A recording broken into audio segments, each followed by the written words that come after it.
আসসালামু আলাইকুম প্রিয় দর্শক, আমি আজকে পাবনা ষাটমোহর সরপাড়া কামরুল ভাইয়ের গরুর খামারে এসেছি। এই যে দেখুন, কামরুল ভাইয়ের গরুর খামারে গরুর এই ফার্ম যে উনি করছে কিংবা গবাদি পশু উনি পালতেছে। এখানে এই গবাদি পশুগুলা দেখতেছেন, এখানে খামারের ভিতরে আছে।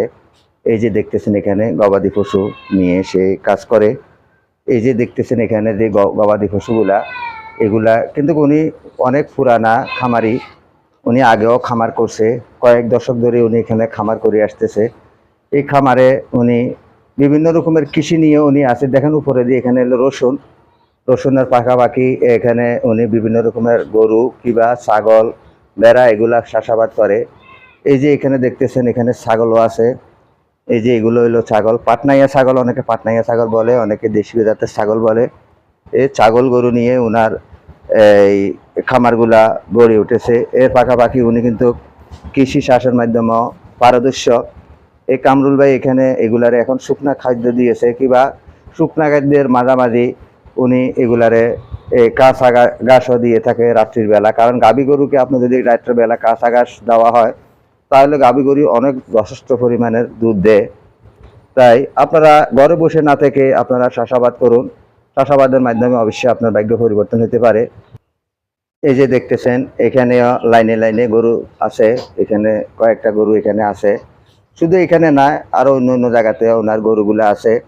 যদি কোনো খামারি ভাইয়ে খামার করার ইচ্ছা থাকে তাহলে আপনারা অবশ্যই কামরুল ভাইয়ের সাথে আপনারা যোগাযোগ করবেন। কামরুল ভাই অবশ্যই আপনাদেরকে গরু দেওয়ার জন্য চেষ্টা করবে। ওনার খামার থেকে না দিলেও কিন্তু ভালো জাতের গরু আপনাদেরকে দিবে উনি। আপনারা সব সময় ওনার আগেও একটা ভিডিও দেওয়া হয়েছে, সেই ভিডিওতে ওনার নম্বরটা দেওয়া হয়েছে।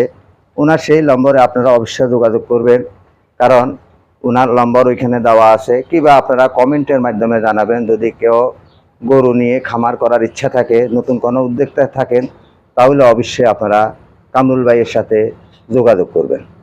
আশা করি বন্ধুগণ আপনারা সবাই বুঝতে পারতেছেন। তাই আপনাদেরকে আমি অনেক অনেক শুভকামনা, আন্তরিক ভালোবাসা জানাচ্ছি। আপনারা জানেন আমাদের দেশে অনেক মানুষ বেকার পড়ে আছে, কোনো মানুষ যেন আর বেকার না থাকে। তাই সকলের প্রতি আমি আহ্বান জানাতেছি, আপনারা একটা গরুর খামার করুন। একটা গরুর খামারের মাধ্যমে অবশ্যই আপনার ভাগ্যটা পরিবর্তন হতে পারে। আপনার একটা গরুর খামারের মাধ্যমে যদি আপনার ভাগ্যটা পরিবর্তন, আপনারা জানেন আপনারা অনেকে কিন্তু চাকরির জন্য সার্টিফিকেট নিয়ে আপনারা অনেক কষ্ট পাইতেছেন, চাকরি হচ্ছে না কিংবা চাকরি পাচ্ছেন না। তাই আপনাদের প্রতি আমি আহ্বান জানাইতেছি, আপনারা এদিক সেদিক ছুটেছুটি না করে আপনারা একটা গরুর খামার করুন, আপনারা একটা ছাগলের খামার করুন। আপনারা যে কোনো গবাদি পশু কিংবা আপনারা কৃষিকাজে লিপ্ত হন, কারণ কৃষিকাজে আপনাকে পারে আপনার ভাগ্যটা পরিবর্তন করে দিতে। আমার কামরুল ভাইয়ের সাথে, কামরুল ভাইয়ের মতো, বুলবুল ভাইয়ের মতো, শিবলু ভাইয়ের মতো আপনারাও একটা গরুর খামার গড়ে উঠান, তাহলে অবশ্যই আপনারা সেখান থেকে ভালো কিছু পাবার আশা আছে। তাই আমার প্রিয় বন্ধু, আপনাদের সকলকে সেই প্রত্যাশা জানিয়ে আজকের মতো আমি এখান থেকে বিদায় নিচ্ছি। আমি আব্দুল মতিন, পাবনা ষাটমোহর সরপাড়া কামরুল ভাইয়ের খামার থেকে বিদায় নিচ্ছি। আসসালামু আলাইকুম আ রহমতুল্লাহি ওয়া বারাকাতুহু।